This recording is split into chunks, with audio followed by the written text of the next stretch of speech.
भगवते वासुदेवाय। ओम नमो भगवते वासुदेवाय। स्कंद 2 अध्याय 2 श्लोक संख्या 24। वैश्वानरम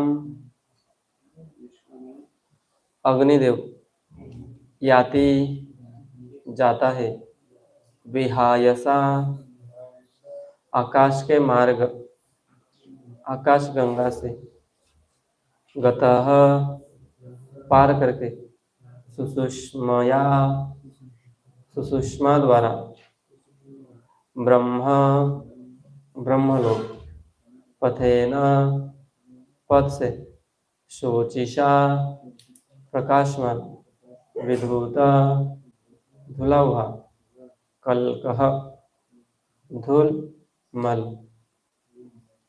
अथ तत्पश्चात, हरे है हरि गए, उदस्तात् ऊपर, प्रयाति पहुंचता है, चक्रम चक्र, नृप हे राजा, शेषुमारम शिशुमार नामक, वैश्वानरम याति विहाय सागतः,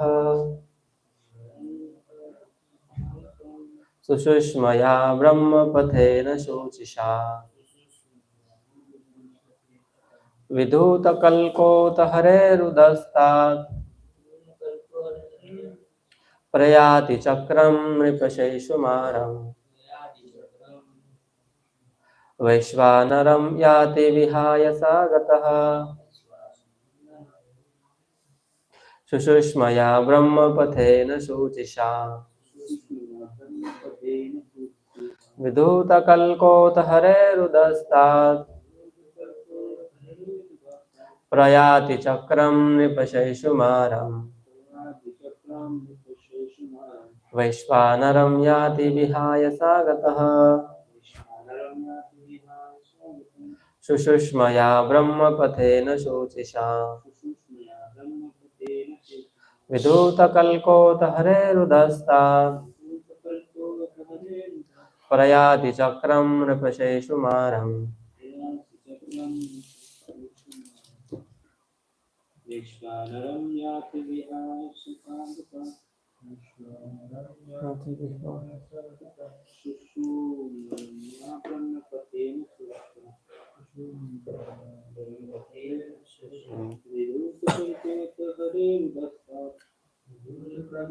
हरेरुदस्तात्, प्रयाति चक्रं नृपशेषुमारम्,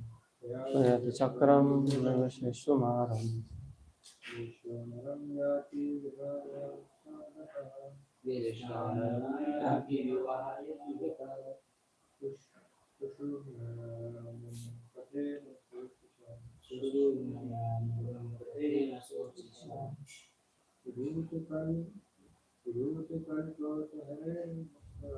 विधूतकल्कोतहरेरुदस्तात्,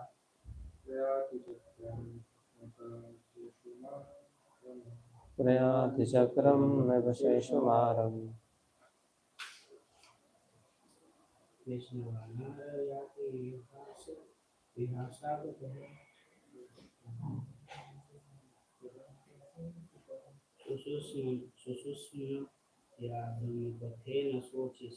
सुषुष्मया ब्रह्मपथेन शोचिषा,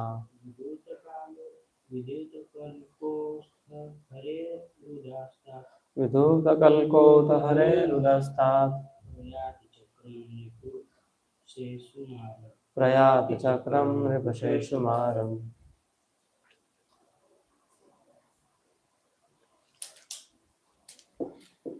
अनुवाद एवं तात्पर्य श्री श्रीमदाभय चरणारविंद भक्तिवेदांत स्वामी इस्कॉन के संस्थापक आचार्य के द्वारा। हे राजन, जब योगी सर्वोच्च लोक ब्रह्मलोक पहुंचने के लिए प्रकाशमान सुषुष्मा द्वारा आकाश गंगा के ऊपर से गुजरता है, तो वह सर्वप्रथम अग्निदेव के ग्रह वैश्वानर पर जाता है, जहाँ वह सारे कल्मशों से परिशुद्ध हो जाता है। तब वह भगवान हरि से तादात्म्य के लिए उससे भी ऊपर सुषुमार चक्र को जाता है। तात्पर्य, ध्रुव तारा तथा उसके आसपास का मंडल सुषुमा चक्र कहलाता है, जहाँ पर भगवान क्षीरोदकशाही विष्णु के निवास स्थान का स्थानीय ग्रह आया हुआ है। वहां तक पहुंचने के पूर्व योगी को आकाशगंगा के ऊपर से होकर ब्रह्मलोक पहुंचना होता है। वहां जाते समय सर्वप्रथम वह वैश्वानर लोक पहुंचता है, जहाँ का देवता अग्नि पर नियंत्रण रखता है। इस वैश्वानर लोक में योगी भौतिक जगत के संसर्ग में रहने के कारण अर्जित समस्त पापों के मल से पूर्ण रूप से स्वच्छ हो जाता है। यहाँ पर आकाशगंगा को ब्रह्मांड के सर्वोच्च लोक ब्रह्मलोक को जाने वाले मार्ग के रूप में दिखाया गया है। ओम अज्ञानतिमिरान्धस्य ज्ञानाञ्जनशलाकया चक्षुरुन्मीलितं येन तस्मै श्रीगुरवे नमः। श्रीचैतन्यमनोभीष्टं स्थापितं येन भूतले स्वयं रूप गदा मह्यं ददाति स्वपदान्तिकं वन्देऽहं श्रीगुरो शिवतापदकमलं। श्रीगुरून् वैष्णवांश श्रीरूपं साग्रजातं सहगं रघुनाथान्वितं तं सजीवं साद्वैतं सावधूतं परिजनसहितं कृष्णचैतन्यदेवं श्री राधा कृष्ण पादान सहगन ललिता श्री विशाखान्वितांश। जय श्री कृष्ण चैतन्य प्रभु नित्यानंद श्री गदाधर श्रीवासादि गौर भक्तवृंद। हरे कृष्णा कृष्ण कृष्ण हरे हरे, हरे राम राम राम हरे हरे। हरे कृष्ण। वैश्वानरं याति विहाय सागतः सुषुष्मया ब्रह्मपथेन शोचिषा विदूतकल्कोधरेरुदस्तात् प्रयाति चक्रं नृप शेषमारम्। तो हम देखते आ रहे इस अध्याय का शीर्षक है हृदय में भगवान। और अभी जो चर्चाएं चल रही है कि कैसे एक योगी धीरे धीरे प्रयास योग में उन्नति करने से वो धीरे धीरे चक्रों को जागृत करने से वो हमके जैसे शास्त्र में कहा है कि योगी अपनी इच्छा से वो स्थान चुन सकता है जहाँ पर वो जाना चाहता है। तो यहाँ पर ये कहा है कि जो योगी है वो कैसे धीरे धीरे इस भौतिक जगत से धीरे धीरे भौतिक इंद्रियों से कैसे कैसे वो मुक्त होता है और ऊपर ऊपर कैसे जाता है। तो आज के जो इस श्लोक में है तो यहाँ पर कहा है कि उसको भगवान हरि से तादात्म्य के लिए उससे भी ऊपर शिशुमार चक्र को जाता है। तो उसको शिशुमार चक्र तक पहुंचने के लिए यहाँ पर एक कंडीशन है जहाँ वह सारे कल्मशों से परिशुद्ध हो जाता है कि जो भी उसके भौतिकता में होने से जो भी कल्मश है वो पूर्ण तरीके से मुक्त हो जाना चाहिए उससे, तभी वो उस स्थिति को प्राप्त होगा। जैसे यहाँ पर कहा है कि वो पहले जाते समय अग्निदेव, जहाँ पर वैश्वानरम अग्निदेव जो कहा है कि जो अग्नि लोक है जहाँ पर अग्निदेव वैश्वानर है, वैश्वानर क्या है वहाँ पर अग्निदेव का प्रदेश वहाँ पर वो उनके आधिपत्य में है, तो उससे होकर गुजरना होता है। तो हम देखते हैं कि साधारण अग्नि का स्वभाव क्या है, वो जलाती है। तो यहाँ पर कहा है कि अग्नि से उसके सारे भौतिक सारे कल्मश परिशुद्ध हो जाते हैं अग्नि से। जैसे कि जो ये अग्नि है ज्ञानाग्नि है, ज्ञानाग्नि भस्मसात कुरुते तथा, कि जो कहा है कि जो ज्ञान की अग्नि से सभी तरह से भौतिक जो भी हमारे जो कल्मश होते हैं वो क्या हो जाते हैं, भस्मसात कुरुते तथा, कि वो भस्म हो जाते हैं। तो इसी तरह यहाँ पर भी, क्योंकि योगी ये जो यहाँ पर पद्धति का वर्णन है, प्रभुपाद जी लिखते हैं कि ये पद्धति यांत्रिक है, यांत्रिक। तो ये यांत्रिक पद्धति में कैसे वो मुक्त होना है वो योगी को ज्यादा नहीं पता होता, इसलिए वो यांत्रिक पद्धति से वो जाते हैं। तो उनके लिए भी ये विधान है। हम देखते हैं कोई योगी अपने अंदर अलग अलग तरह के भौतिक कल्मश है, फिर भी वो भगवान के पास नहीं पहुंच सकता, भगवान से यहाँ पर कहा है कि भगवान हरि से तादात्म्य के लिए, कि भगवान हरि से लीन नहीं हो सकता, उसके लिए भी उसको पूर्ण तरह से मुक्त होना पड़ेगा। तो ये पद्धति है कि वो योगी धीरे धीरे अपने चक्रों को जागृत करेगा। मूलाधार चक्र है, स्वादिष्ठान चक्र है, नाभि चक्र है, सबसे ऊपर यहाँ पर कहा है तालु को सहस्रार चक्र,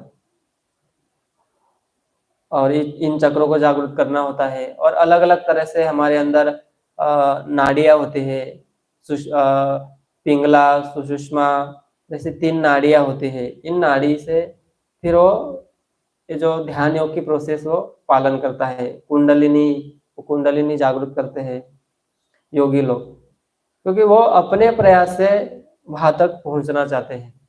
लेकिन भगवान ने कहा है हम अपने प्रयास से अंततोगत्वा जो भगवान के धाम जाना वो स्थान है वहां तक तो नहीं पहुंच सकते, लेकिन कुछ हद तक वो सफलता प्राप्त करते हैं। जैसे यहाँ पर कहा है कि वो भगवान हरि से तादात्म्य के लिए उससे भी ऊपर शिशुमार चक्र को जाता है, कि जहां पर वो भगवान के साथ लीन हो सकता है। कहा है वदंती तत्वविदस् तत्वम ब्रह्मेति परमात्मेति भगवानिति शब्दते। ये 3 तरह के आध्यात्म में जो आगे बढ़ने वाले 3 तरह के जो लोग हैं वो इनकी स्टेप है, ब्रह्मेति परमात्मेति भगवानिति शब्दते। एक जो है वो क्या है, ब्रह्मेति, कि वो ब्रह्म में लीन होना चाहता है। और दूसरा योगी है वो परमात्मेति, कि वो अंदर भगवान का रूप स्मरण करता है अपने हृदय में। और जो ये पूर्ण साक्षात्कारी व्यक्ति है भगवान इति शब्दते। तो भगवान इति शब्दते में कौन आते हैं, जो पूर्ण रूप से भगवान को जानते हैं। भक्त्या माम अभिजानाति यावन्ने चास्मे तत्वतः, या फिर वो कि जो भगवान के जन्म और कर्म को जानते हैं। जन्म कर्म च में दिव्यम एवं यो वेत्ति तत्वतः। तो यहाँ पर ये जो वर्णन है ये साधारण योगी लोगों का यहाँ पर वर्णन है। तो ये जो प्रभुपाद जी लिखते हैं कि ये जो प्रोसेस है ये क्या है, यांत्रिक है। इसमें आप थोड़ी भी आपसे कोई त्रुटि हो जाए तो उस गंतव्य तक आप पहुंचेंगे नहीं। हाँ, शुचिनाम श्रीमताम गेहे योग भ्रष्ट भी जाए थे, कि आप उसमें भ्रष्ट हो सकते हैं। इसलिए या भगवत गीता में भगवान कहते हैं कि ऐसे योगी, अलग अलग तरह के योगी है। यहाँ पर जो योगियों का वर्णन है वो कौन है, अष्टांग योगी। उन्होंने अलग अलग तरह से अपने आप को परमात्मा में लीन होने के लिए योग्य बनाया है। तो उन्होंने अलग 8 प्रकार के, उन्होंने जो अपने 8 प्रकार के, जैसे कहा जाता है कि यम नियम आसन प्राणायाम ध्यान धारणा समाधि, उन्होंने जो 8 प्रकार के जो पद्धति है उसमें अपने आप को पूर्ण तरह से समर्थ बनाया है।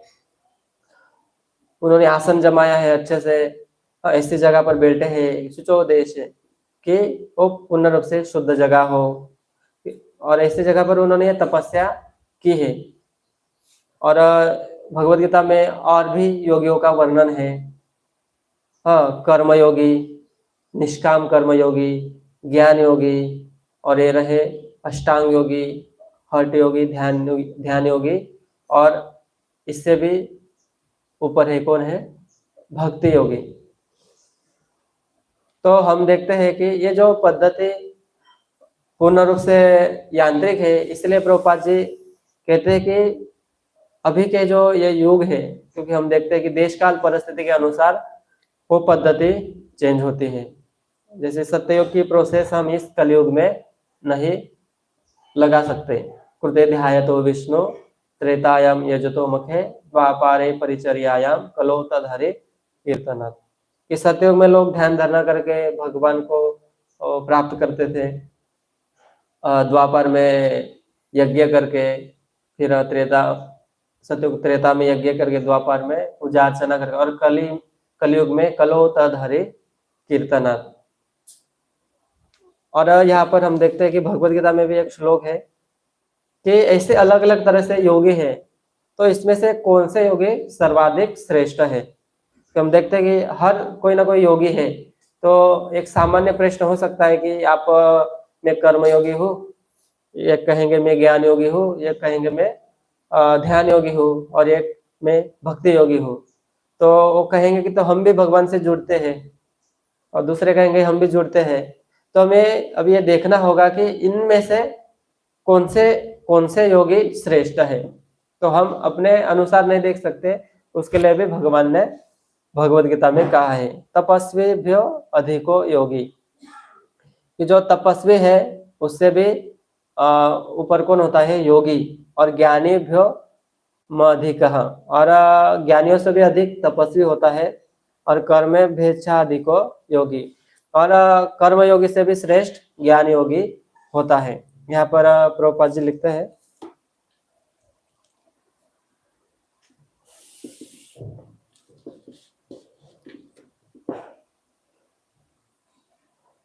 जब यह योग पद्धति सकाम कर्मों से मुख्यतः संबंधित होती है तो यह कर्म योग कहलाती है। कि जो योग पद्धति सकाम कर्मों से मुख्यतः संबंधित होती है। सकाम का अर्थ क्या है? उस काम के पीछे हमारा कोई हेतु है, या कोई हेतु से हम वो काम करते हैं, सकाम कर्मयोगी। और लेकिन वो काम भी किस लिए करेंगे? वो कर्म भी किस लिए करेंगे? हम वो कर्म भगवान से जोड़कर ही होना चाहिए।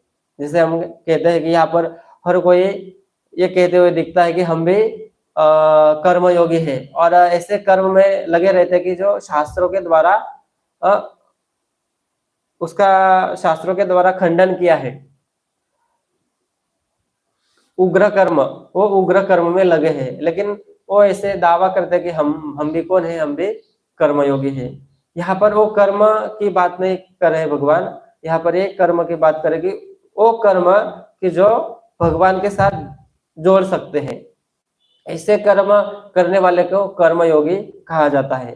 लेकिन भले ही उनके पीछे उनका हेतु है कि इसके बाद मुझे ये लाभ होना चाहिए, हाँ, लेकिन ऐसे सकाम कर्मयोग से भी ऊपर निष्काम कर्मयोग आता है। निष्काम कर्मयोग में कोई अन्य अभिलाषता शून्य, निष्काम में अभिलाषा नहीं है। हाँ, ये सकाम कर्म में अभिलाषा है और निष्काम में अभिलाषा नहीं है, वो निष्काम कर्मयोग हुआ। ऐसे कर्मयोग से ऊपर कौन आते हैं? फिर ज्ञान योग। जब यह चिंतन से संबंधित होती है तो एक ज्ञान योग कहलाती है। जब हम देखते हैं कि ज्ञान योग का अर्थ क्या है, वो ज्ञान लेते हैं कि ये संसार कैसे चल रहा है, हाँ, दिन रात ये वो सब कौन कर रहा है। हम जैसे कि अथा तो ब्रह्म जिज्ञासा, उनकी कुछ जिज्ञासाएं है और वो जानना चाहते हैं कि ये ऐसा सब कुछ कैसे हो रहा है।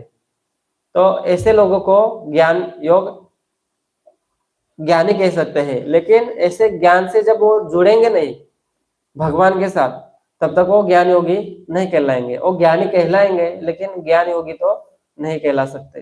तो ऐसे ज्ञान से जब वो जुड़ेंगे कि हाँ, जैसे कि भगवान कहते हैं कि इस उपनिषद में ओम पूर्णमदः पूर्णात् पूर्णमुदच्यते पूर्णस्य पूर्णमादाय पूर्णमेवावशिष्यते, कि भगवान कहते हैं कि सभी कुछ मुझसे ही आता है। ईशावास्यम इदम सर्वम यत् किंचित जगत्याम जगत, कि सब कुछ भगवान कहते हैं कि ये मुझसे ही आता है। और जितना भी आपको कर्म या फिर आपको कर्म पिछले कर्म से आपको जितना मिला है पुण्य कर्म से, उतने तक आपको संतुष्ट होना चाहिए।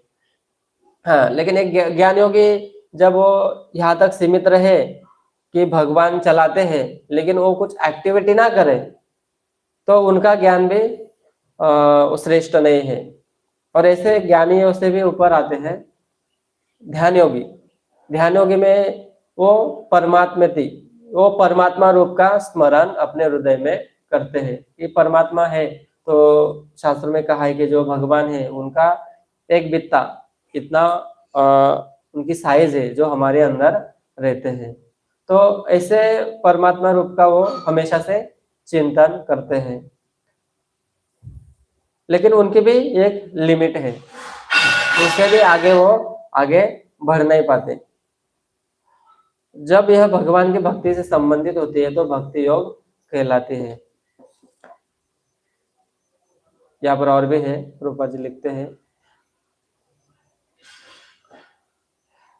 भक्ति योग है अन्य सारे योग भक्ति योग रूपी गंतव्य की दिशा में अग्रसर होते हैं। कर्मयोग से लेकर भक्ति योग तक का लंबा रास्ता आत्म साक्षात्कार तक जाता है। निष्काम कर्मयोग इस रास्ते का मार्ग आरंभ है। जब कर्मयोग में ज्ञान तथा वैराग्य की वृद्धि होती है तो यह अवस्था ज्ञान योग कहलाती है। जो कर्म में ही क्या है, कर्म योग के साथ ज्ञान और वैराग्य मिल जाता है तो वो ज्ञान योग कहलाता है। जब ज्ञान योग में अनेक भौतिक विधियों से परमात्मा के ध्यान में वृद्धि होने लगती है और मन उन पर लगा रहता है तो इसे अष्टांग योग कहलाते हैं। और जो ये ज्ञान योग में जब उनका मन भगवान से लग जाता है तो इनको कहा जाता है अष्टांग योग। और ऐसे वो खाली रहने से जब वो भगवान की सेवा की ओर अग्रसर होते हैं तो उसको ही कहा जाता है वो भक्ति योग। इस अष्टांग योग कहलाता है। यथार्थ में भक्ति योग ही चरम लक्ष्य है, किंतु भक्ति योग का सूक्ष्म विश्लेषण करने के लिए अन्य योगों को समझना होता है। अतः जो योगी प्रगतिशील होता है वह शाश्वत कल्याण के सही मार्ग पर रहता है।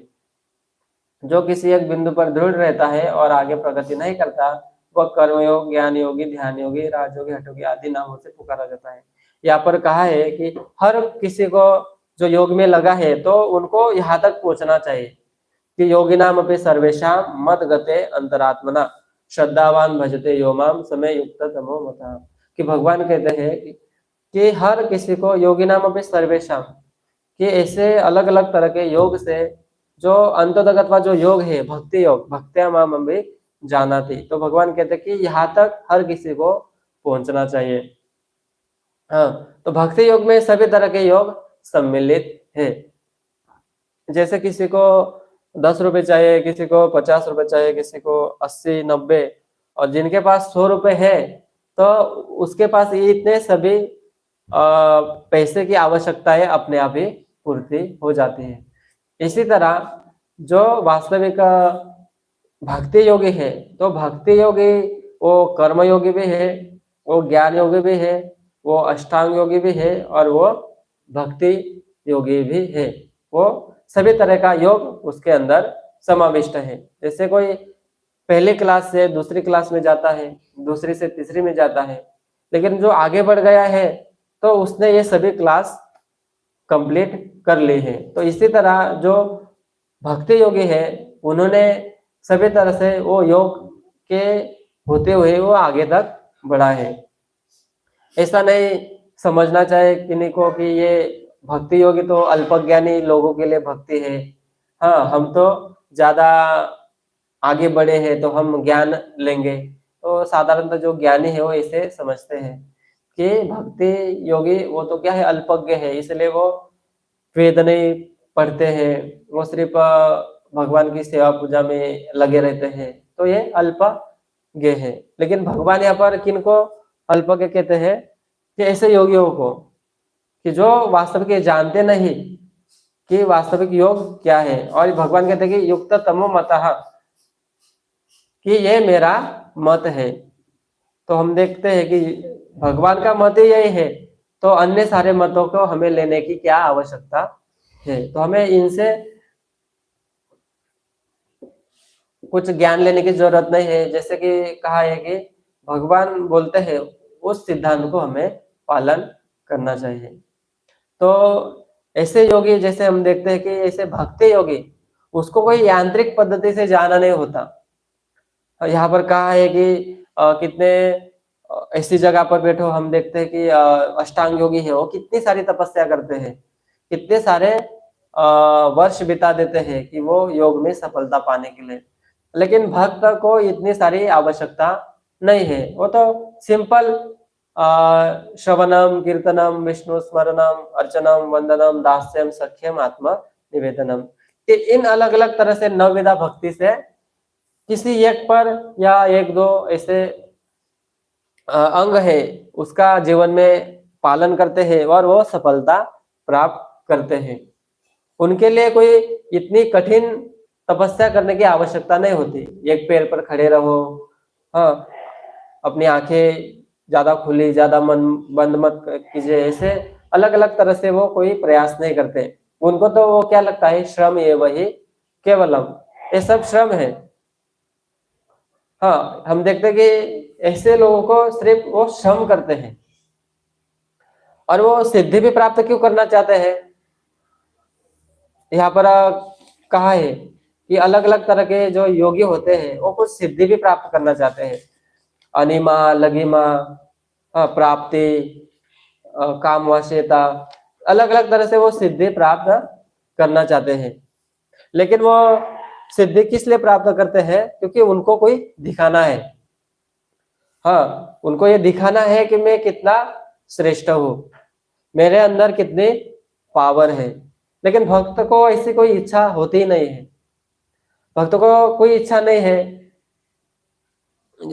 इसलिए कहा जाता है कि भुक्ति मुक्ति सिद्धि कामी सकेले अशांत, कृष्ण भक्त निष्काम अतएव शांत। कि जो भुक्ति मुक्ति सिद्धि और कामी, इनकी अलग अलग कुछ ना कुछ इच्छाएं होती है कि मुझे कुछ करना है। भुक्ति जो भोग करने वाले उनको कुछ चीजें चाहिए भगवान से, और मुक्ति की मुक्ति कामी है। तो ऐसे भक्त को कोई इच्छाएं नहीं होती। कृष्ण भक्त निष्काम, उनको इतना ही है सिर्फ भगवान और मैं, और जो मैं जीवात्मा हूँ, और भगवान जो मेरे स्वामी है, और मेरा स्वरूप जो मेरा स्वरूप है कृष्ण नित्य दास, मैं भगवान का दास हूँ, और मेरा कर्तव्य है भगवान की सेवा करना। तो उनको पता चल गया अभी मेरा जीवन भगवान के लिए है, जो भी कुछ कार्य करेंगे तो भगवान की सेवा के लिए कार्य करेंगे। और वो कार्य भी कैसे होगा, अहेतु की अप्रतिहता और निर्बंध कृष्ण संबंध है, कि हर कोई कार्य भगवान से संबंधित ही होगा। अनासक्त स विषयान, और सभी तरह से विषयों से वो अनासक्त होगा। ऐसे जब कार्य में जो भक्त लगता है तो उसके लिए कोई शुद्धि की कोई अन्य विधि का पालन नहीं करना होता। हम देखते हैं कि कोई अलग अलग विधि शुद्धता के पालन करना होते हैं। हम देखते हैं भक्त जब भक्ति में आते हैं, भगवान की सेवा पूजा करते हैं, तो उनको मांसाहार, नशा, जुआ और व्यभिचार छोड़ने के लिए कोई प्रयास नहीं करना होता।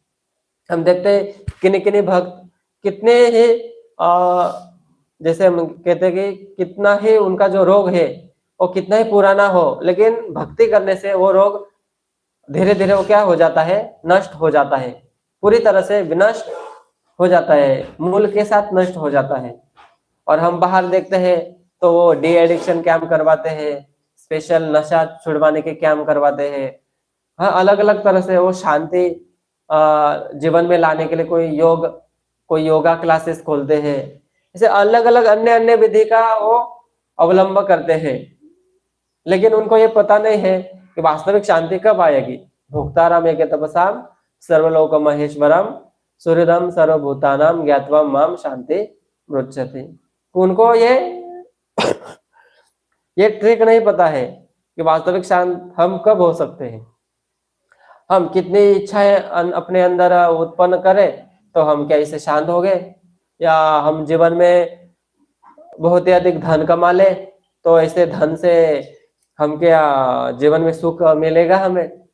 हाँ, तो भगवद गीता में भी भगवान कहते हैं कि जो ऐसे लोग कामी होते हैं, कामी मोह जाल समावृता, तो ऐसे जो कामना की इच्छा जिसने अपने अंदर रखी है तो वो कभी जीवन में शांति प्राप्त नहीं कर सकते। और अशांत से कुतः सुखम, और भगवद गीता में भगवान कहते हैं कि वैसे अशांत व्यक्ति कैसे सुख प्राप्त कर सकता है। वास्तविक सुखी तो भगवान के भक्त है, क्योंकि उनका कोई इंटरेस्ट इस भौतिक जगत में कोई इंटरेस्ट नहीं है, अन्य इंटरेस्ट नहीं है कि मुझे मेरी योजना सफल करनी है। भक्त की योजना जो भगवान की योजना ही भक्त की योजना होती है।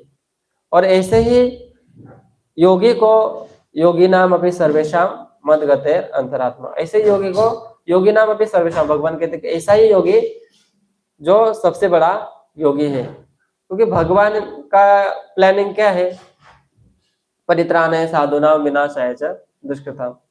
तो भगवान यहाँ पर आते हैं धर्म की स्थापना करने के लिए, तो भक्त भी आते हैं धर्म की स्थापना करने के लिए।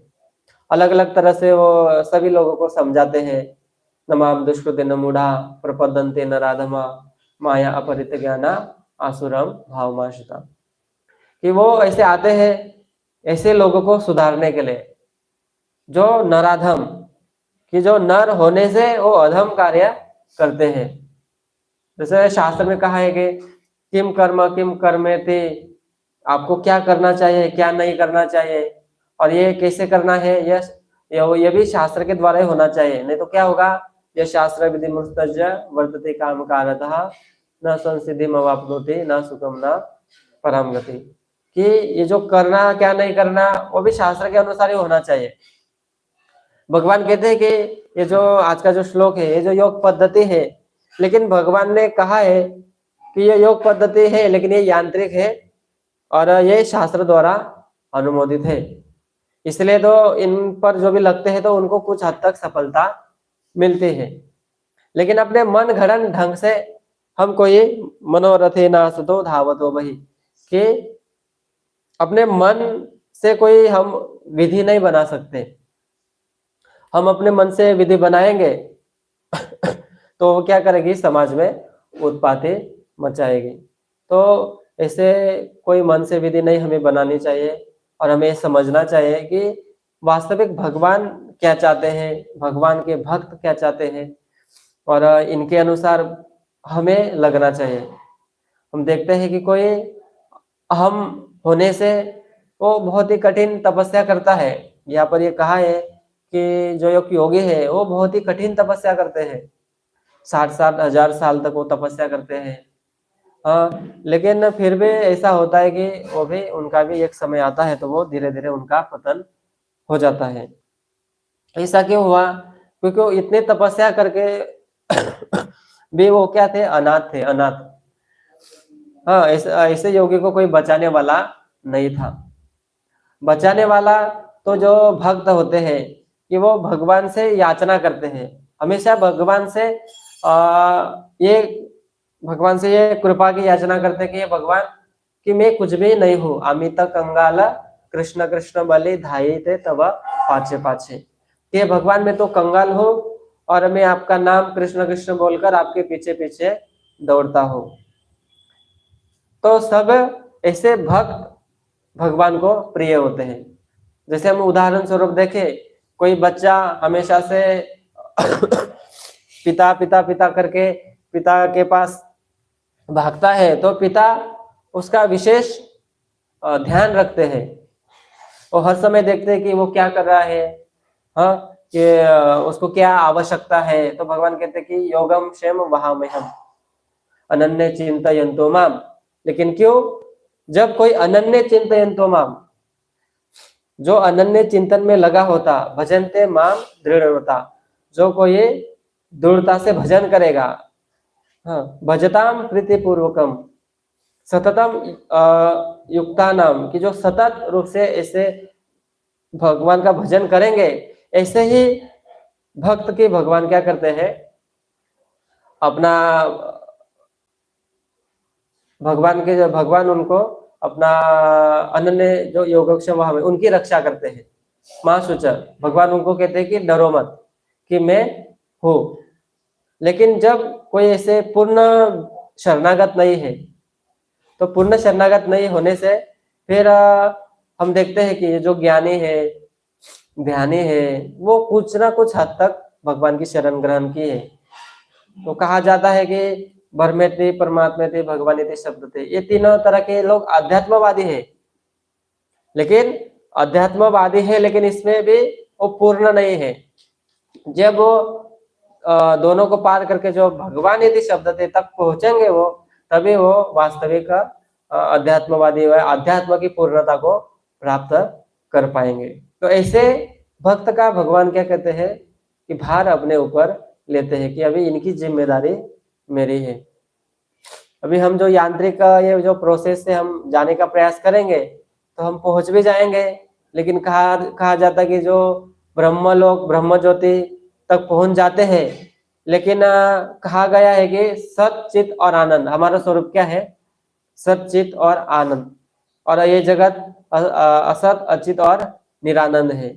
लेकिन ब्रह्म ज्योति सत और चित है, हाँ, लेकिन ब्रह्म ज्योति में आनंद का अभाव होने से फिर उनका पतंती अधा, उनका क्या होता है? नीचे पतन होता है। प्रभुपाद जी लिखते हैं कि ऐसे योगी का पतन होता है, क्योंकि वहां पर आनंद नहीं है। फिर वो यहाँ पर आते हैं, फिर यहाँ पर कुछ समाज सेवा की एक्टिविटी में वो लगे रहते हैं। तो हमें देखना चाहिए कि हमें ऐसी यांत्रिक विधि से भगवान की भक्ति ना कर कर, जो भगवान जो अपने हृदय, भगवान के हृदय चाहता है कि भगवान कहते हैं कि वास्तविक भक्ति तो वास्तविक भक्ति में लगे रहना चाहिए। मन मना भव मद भक्तो मद त्याजी माम नमस्करो। भगवान कहते कि सभी तरह से मन मुझ में लगाओ, मेरे भक्त बनो, मेरी पूजा करो, मुझे ही नमस्कार करो। सवय मन कृष्णा पदारविंद, क्योंकि हमें सभी तरह से अपने मन को भगवान के चरण कमलों में लगाने का प्रयास करना चाहिए। हमें ऐसे अलग अलग विधियों से नहीं जाना चाहिए। हालांकि ये विधि कुछ हद तक हमें आगे बढ़ने में प्रयास कर सकती है, लेकिन वास्तविक सफलता नहीं दिला सकती।